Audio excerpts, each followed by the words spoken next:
Hey everybody, Coach Trent from FitnessCoachForYou.com. Good to have you with us today. Welcome to day one of the next 28 days. It's going to change your life, I guarantee it, if you put the work into it. So you've made the decision to do this, let's get going. Let me explain the first workout to you, okay? Basically, there's 4 components to each of these workouts you're going to do. There's a warm-up to get your body ready for the workout. Then there's a strength component that we're going to do. It'll consist of anywhere between 2 and 4, maybe 5 exercises sometime. And then you got your cardio component, which is going to get your heart rate up, get you more fit. None of this real slow, long walking. That's not going to do much for you unless you're just brand new. Then we'll start there. But basically, you need to get your heart rate up. You need to start moving your body a little bit more vigorously to get in better shape, okay? And then the last component is the flexibility component, where we're going to cool down, get the heart rate back down, do a little stretching. So here's the first workout. You're going to start with a warm-up of windmills 20 times each way, high knees 60 seconds, and half moons 3. Don't worry, I'm going to show you how to do all this stuff. The second component is your strength component, your band low row for 3 sets of 12, your back step lunges for 3 sets of 10. We're going to just do 10 on each side.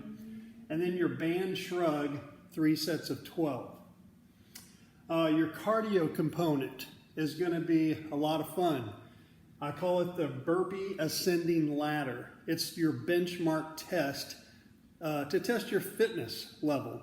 So we're going to do this test today, and we're going to see where you are, get a score for you, and every week we're going to do this same test, and we're going to try to better it and get in better shape. You'll see better results.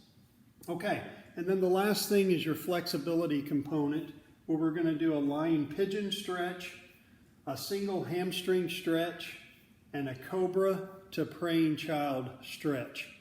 Now don't worry about anything. I'm going to show you specifically how to do all these movements in this one video. Then if you really want to get into the specifics of each of these movements, I'm going to do separate, smaller videos that you can refer to get some extra instructions for, okay? So with that, let's get started. Okay, here's your warm-up for day one. We're going to start out with some windmills. I call these double arm windmills. You're going to go about 20 reps one way and 20 reps the opposite way. Now, if doing these big windmills hurts your shoulder in any way, shorten it up. Just come down a little bit. Just do what you can. No big deal. But if you can get these really big windmills without any pain, go ahead and get it done. So about 20 times. I'm not specific on the count on these warm-ups. Just do a bunch of them to get some heat going on in those shoulder joints. And then back the other way. I'll kind of turn from time to time so you can see exactly what I'm doing.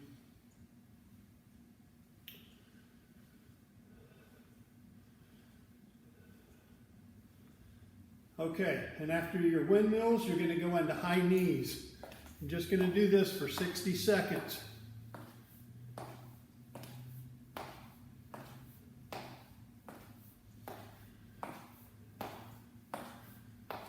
And really try to work up that movement. Get the knees up, go a little bit quicker so you can get some heat going in your body. It's called a warm-up for some reason, I don't know. Maybe it's to get warmed up. So get those knees up.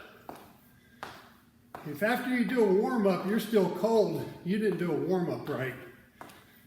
So get those knees up. Go 1 minute.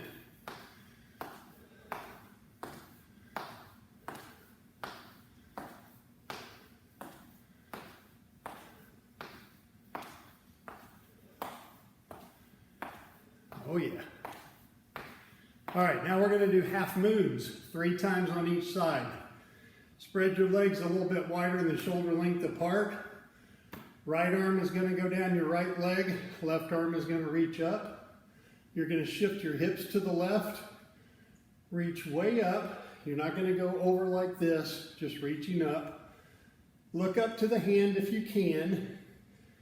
If it gets you off balance, just look wherever you can to keep your balance. Hold that stretch about 5 to 10 seconds, and then go the other way.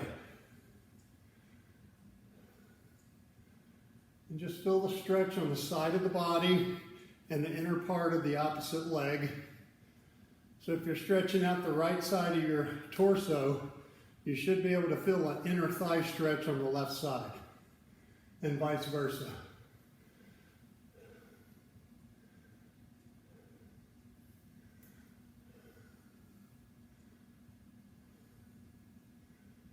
Okay, that's the half moon, and you should be feeling a little warmed up now and ready for the strength component. With this strength component, there are 3 movements. There's your band low row, there's your back step lunge, and also there's the band shrug. Let me stress to you right off the bat that the bands can be very, very dangerous if you don't anchor them correctly. Make sure your band is in good shape. If there's any nicks or cuts in it, replace it. Don't take the chance, because when you got this thing pulled out really tight, if it were to break and snap and hit you, it would hurt. I know, okay? So anyway, get your band. You should have a light one and a heavier band, at least 2 bands that you can work with. How you anchor these bands is very important. Find a place in your home, something that won't move. When you put the band around it, you don't want that thing to be able to move and lose traction on the floor, okay? I have heavy equipment in here. It's easy to find something. You can find things at home. Just have to look around and be creative. So you're going to put the band around whatever you're going to put it around. You're going to take one side of the band, put it through the other side, and that'll anchor it. You see there? That'll anchor that band. Okay, now we're ready for the low row. What I do is I put my hand through, I get it around my wrist, the band around my wrist, so I've got a nice anchor on my wrist as well, okay? And then I back up to a position where I can feel that band tugging at me with a straight arm. If you got the straight arm and you got a little slack in your band, back up a little bit. Make it a little tougher, okay? So we're standing and we're rowing. Standing and rowing. I'll get another shot of this so you can see exactly how I'm standing and what I'm doing.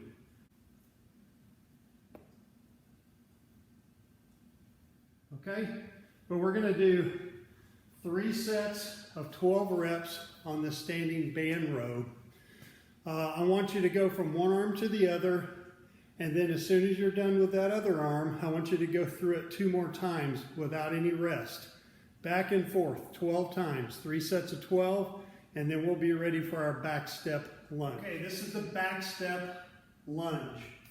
Now, if you're not used to doing lunges, you need to probably hold on to something for balance. You can get in a doorway and do this, just to hold on to the doorway on each side. Or anything, any piece of furniture in your home, just to touch, to be close to it in case you lose your balance or you don't have the strength to do these yet. So to start, I'm just using this bench because, hey, I'm in a gym, I've got all this equipment. But when you're at home, you got to use your imagination and find things for props, okay? So touch something for balance. You're going to step back, lunge down, and back up, and then you're going to alternate to the other side, like this. You see how I'm keeping my chest up really high? Back step lunges. Now, if you don't need to hold on to anything, fantastic. Don't hold on. Just do your back step lunges without holding on to anything. If you want to create a little bit of an overload, and you got some light dumbbells at home, or a medicine ball, or kettlebells, grab them. Do the same exercise, back step lunges, 10 on each side. And there you have it. I want you to do 3 sets of 10 reps with a 30-second rest in between. 3 sets, 10 reps, with only 30 seconds of rest in between. Standing band shrug. You're going to put your band on the floor like that. You're going to step on it. Make sure it's under your feet securely, just like that. You're going to bend down and pick it up. All right, you picked it up. You're going to keep your body in a perfect, good posture position. You don't want to be slouched over like this. You want to stand up nice and tall. And you're going to take and pull your shoulders up to your ears as far as you can. Hold it for about a second or two, and then let it come down all the way. Okay? Pull up, hold, and relax. Up, hold, and relax. I kid around with my clients a lot of time. I call these the I don't know exercise. I do it a lot at home. I don't know. So pull up, hold, and relax. You're going to do 3 sets of 12 of these movements, and then you're going to rest 30 seconds in between. So 3 sets of 12 of the shrug movement with only a 30-second rest in between. All right, here we go. The burpee ascending ladder. Don't let it scare you, but it's fantastic. It's a great, great exercise. It's going to be our benchmark test for the next 28 days. So it's important that you do the best you can whenever this comes up in your workout program, okay?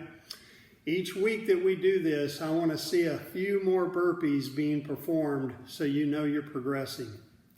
All right, so with this burpee ascending ladder, I'm going to show you the easiest way to do a burpee and a more advanced way to do a burpee. So what it boils down to is this. You do one burpee and then you rest the rest of that minute. So it's only going to take you a few seconds to do one burpee, right? But you got the rest of that minute to rest and you're going to go, boy, this is hard. Wow, I can do this, right? The second minute, you're going to do 2 burpees and you're going to rest the remainder of that minute. You see what's going on here? The third minute, you're going to do 3 burpees and rest the remainder of that minute. And this is going to go on each minute that goes by. And when you start getting up to about 8 to 10 burpees on the next minute that goes by, you'll know why this is in the cardiovascular component of the workout. You're going to keep doing this until you can't outdo the previous minute, the number of burpees that you've done. For instance, if you get to the 10th minute and you have 10 burpees to do and you just can't get those 10 in, you only get 9, what you got the last minute, 9 will be your score. You've got to be able to get that last one plus one more to go to the next minute to increase your score. Okay? I'll write all this out for you and be more detailed in the copy portion of this program. But that's basically the burpee ascending ladder description. I'm going to show you 2 ways to do a burpee. I'm going to show you the easiest way to do a burpee. Some of you are not in great shape when you started this program. I want you to start the easy way first, and then you can graduate toward the tougher way to do the burpee. But basically, you're going to get down on the floor, all the way down, chest down on the floor, and you're going to get back up, and you're going to hop up into the air just a tiny little bit, okay? Not hard, but it does take a lot of energy. Okay, this is the beginner way to do a burpee. Go down to one knee, 2 knees, to the floor, all the way down, back up on 2 knees, 1 knee and up, and I want you to jump up just a little bit as you reach up. That's the beginning way to do a burpee. Of course, you want to do it a lot faster than what I just did, but you get the point. Okay, this is the more advanced burpee for those of you who are fit and you can handle it.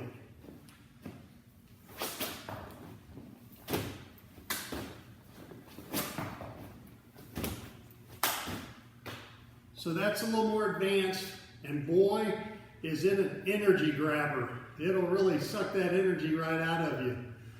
Okay, get started on your burpee ascending ladders.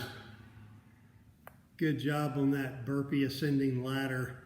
That was a lot of fun, huh? Oh, look, you'll get better at it, and it won't be so bad after a while, right? They're never easy. Anyway, it's a good benchmark of your fitness level, so keep it up. I'm proud of you for doing that. Okay, so now we're gonna do the flexibility part of our workout program. Some people call it a cool down, call it whatever you want. We're just gonna work some flexibility into our joints after that aggressive workout we just had. So the first thing you're gonna start off with is a pigeon stretch. There's lots of ways to do it, and I'll do it in different angles here so you can see what I'm doing. So basically you lay down, cross one leg over the other. You're gonna reach through and grab your shin like this and pull it in. I'll turn this way so you can see what I'm doing. I've got my legs crossed. I'm gonna reach through, hello. Grab the leg like this and pull it in and stretch. If for some reason you can't get your hand around your shin like this, put it around the back of your thigh and it'll do the same thing, okay? Some people just don't have the flexibility to lay flat on the floor and grab the shin. That's okay, do whatever you can. Now this stretch is, I've got this stretch going on, it's actually stretching this hip on the opposite side, okay? So that's your pigeon stretch. I want you to do about, I don't know, 3 to 5 on each side. Hold it about maybe 10 to 20 seconds with each stretch, okay? Next thing we're gonna do is a single hamstring stretch, lying single hamstring stretch. Get your band, towel, or your on a belt, it doesn't really matter. Put it around your foot. If you're using a band, make sure it's around your midfoot like this and not on the tip of your foot where that band could come off and snap you. So put it in the middle part of your foot. You're gonna lay down. The opposite leg is flat on the floor. And what you're gonna do is you're gonna straighten your leg up to the ceiling. Your foot will go right up to the ceiling and hold for about 5 seconds so you can feel the hamstring stretching. Then you're gonna bend the knee. That's all you're doing is bending that knee joint. And you're gonna go right back up to the ceiling. So your thigh's not doing this. The only thing that's moving is your calf from your knee down. You're gonna bend the knee, push it up, hold for 5 seconds, and we're gonna do about 12 of those on each side. Okay, the last thing we're gonna do is a cobra to praying child stretch. It's one of my favorite stretches to end in a workout or sometimes in certain exercises, kind of like those burpees. This is great. So basically you're gonna lay flat on the floor. This is a modified cobra stretch on the elbows. So you're gonna look up as far as you can. You'll feel this contracting in your lower back muscles and your thoracic muscles and your mid-back. Look up. And then you're gonna come up into a praying child stretch, like so. Reaching forward, getting the buttocks back as far as you can to the heels. Then you're gonna go back to the cobra. If the cobra, the modified cobra is too easy for you, you can bring your hands down to your torso like this and come up into a regular cobra stretch. Try not to shrug your shoulders like this as you do it. Depress your shoulders on each side. Look up. This is a spinal extension. And then you're going to go into spinal flexion by flexing your hips and your knees as much as you can, reaching forward into your praying child stretch. Okay? So, those are your stretches, your flexibility work after this awesome workout. I'm proud of you. Completion of day 1. All right, good job on day 1. Let me summarize what you just did. You warmed up with some windmills, high knees, and half moon. That got you ready for the strength component, which was band low row pulls. back step lunges, and also some band shrugs, okay? Then you went into the cardio section, which is the burpee ascending ladder, our benchmark fitness test for this 28-day program. A lot of fun, huh? Then we're gonna do that flexibility work for your joints. We did the pigeon today, the single leg hamstring stretch with a towel, a band, or a belt. It doesn't matter which you use. And then we did the cobra to praying child stretch. So that's your summary for today. You're awesome. You can do this. I look forward to seeing you tomorrow.